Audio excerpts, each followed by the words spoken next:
오늘은 사삼이라는 약제에 대해서 혹시 들어보신 적 있나요? 사삼? 좀 낯설죠? 근데 되게 익숙한 약제입니다, 사실은요.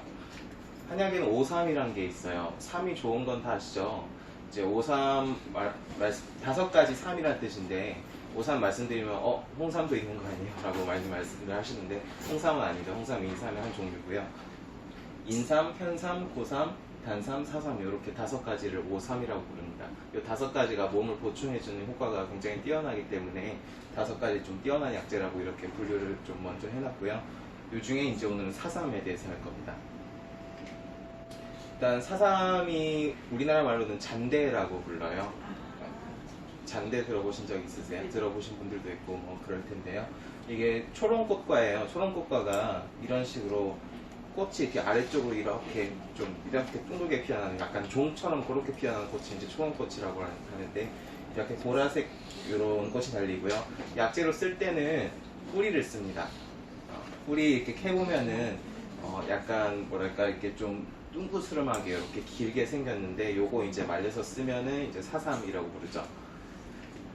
요 사삼이 동의보감 보면은 동의보감에 원래 이런 약재들이 맨 처음엔 중국에서 개발된 약재들이에요. 그거를 이제 우리나라로 들여왔는데 비슷한 약재들을 한글말로 이렇게 써놨어요. 거기 보면 더덕이라고 써져 있습니다. 이제 근데 잔대랑 더덕은 비슷하지만 다른 식물이에요. 효과도 조금 달라요. 일단은 약재로 쓸 때는 잔대를 더 많이 쓰고요. 그리고 더덕은 양유근이라고는 다른 약재 명칭이 있습니다.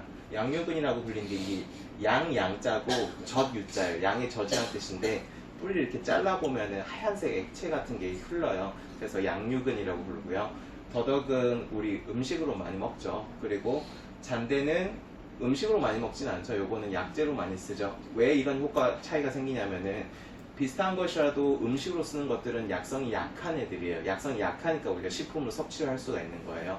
그리고 약재로 쓰는 것들은 음식보다는 약성이 좀 강하기 때문에 약으로 씁니다. 그래서 더덕보다는 잔대가 훨씬 더 좀 약효가 강하다고 보시면 되겠어요. 더덕은 조금 더 부드러운 약이다 이렇게 생각하시면 되겠고요. 효과는 두 개가 대동소이한 편입니다. 일단 사삼의 효과부터 보면 성리부터 보면요. 미담, 성미안하다고 되어 있었어요. 미담이란 게 맛이 좀 담담하다는 뜻인데 이게 어떤 책 보면은 좀 달다고 기록이 되어 있고 어떤 책 보면은 좀 쓰다고 기록이 되어 있습니다. 더덕 먹어보시면 알겠지만 좀 단맛도 나고 쓴 이런 것 향도 좀 나고 그래요. 그래서 맛이 좀 담담하다고 기록이 되어 있고요. 성질이 미한하다고 되어 있는데 성질이 좀 찬 약재다 이런 뜻이죠. 당연히 뭔가 몸이 찬 사람들보다는 좀 몸이 뜨거운 그런 사람들한테 쓰겠죠. 일단 효과 보면은 첫 번째가 거담지혜라는 효과예요. 거담이라는 거는 가래를 삭혀주고 지혜, 기침을 먹게 해준다는 뜻입니다. 뭔가 가래가 나면서 기침이 나요. 이럴 때 굉장히 많이 쓰는 약재고요. 그리고 배농한 효과가 있습니다. 뭔가 농이 생겼을 때 그걸 없애주는 그런 효과가 있고요. 양음 청폐한다고 되어 있는데 양음한다는 거는 우리 몸에 있는 진액들을 보충해 준다는 뜻이에요. 뭔가 수분이 부족해졌을 때 그런 걸 보충해 준다는 뜻이고 청폐한다는 거는 호흡기관에 열이 찼을 때 호흡기관에 열이 차면은 열이 오르고 기침을 되게 많이 하게 되고 뭐 이런 식의 양상이 나타나는데 그럴 때 많이 씁니다. 이게 이제 마른 기침하고 이런 것들 상상하시면 되겠어요. 그리고 이기생진한다고 되어 있는데 이기생진한다는 말은 뭔가 소화기에 진액을 보충해줘서 입맛이 떨어지고 소화기가 좀 약한 사람들한테 보충해주는 효과가 있다는 뜻입니다. 그래서 이런 사삼이 쓰이는 질환을 보면은 이제 마른 기침을 많이 쓰고요. 그리고 끈적이는 가래에 많이 써요. 이게 진액을 보충해주는 효과가 있다고 말씀드렸잖아요. 가래가 맨 처음에는 끈적이지 않아요. 처음에는 그냥 잘 뱉어지죠. 그러다가 가래를 오래 겪고 나면은 기관지가 안 좋아지기 시작하면은 끈적이고 잘 안 뱉어지는 가래로 바뀌잖아요. 그럴 때 사삼을 많이 씁니다.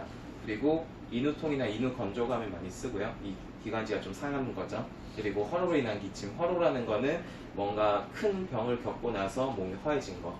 혹은 과로로 인해서 허해진 거를 이제 허로라고 하는데 그럴 때 이제 기침 많이 하시는 분들이 있죠. 그런 사람들한테 씁니다. 이런 분 상상하시면 돼요. 좀 몸도 좀 피곤해 보이고 조금 말랐고 그리고 이제 기침을 막 해요. 근데 좀 마른 기침을 하시고 기침이 좀 잘 안 끊어지고 끈적이는 가래가 나고 잘 안 뱉어지고 이런 분들한테 이제 사삼을 많이 씁니다. 주로 태음인들한테 많이 써요. 태음인들은 폐소간대한 체질이라고 하는데 이 태음인들이 좀 약한 태음인들은요 좀 병이 오래 가다 보면 폐가 약해져요. 그래서 막 기침도 많이 하게 되고 감기 자주 걸리고 기침이 잘 안 멈춰 이런 식으로 표현을 많이 하시는데 그럴 때 사삼이라는 약재가 굉장히 효과가 좋죠. 금기가 있는데 성질이 좀 찬 약재예요. 그래서 허한한 사람한테는 조심해서 써야 되는데요. 허한하다는 거는 뭔가 찬 바람을 좀 싫어하고 몸이 좀 수척해지고 그리고 배도 차고 설사하고 이런 분들이에요. 이런 분들한테는 사삼을 바로 쓴다기보다는 좀 성질이 따뜻한 약재 많이 배합을 해가지고 그런 식으로 좀 쓰는 편입니다. 여기까지 사삼에 대해서 간단히 말씀드렸고요. 마른 기침이랑 끈적한 가래에 사삼을 많이 쓰는데요. 이런 분들 주변에 한두 분씩 기억나시는 분들 있을 거예요. 그러니까 계속 이제 가래 때문에 힘들다고 잘 안 사겨진다고 하는 분들이 있을 텐데, 아이고 더덕 혹은 잔대가 굉장히 효과적이구나 알고 계시면 되겠고요. 만약에 이런 약재에 대한 더 나은 정보들이라든지 다른 약재에 대한 정보가 필요하시면은 어깨동무 한의원 오시면 잘 알려드리겠습니다.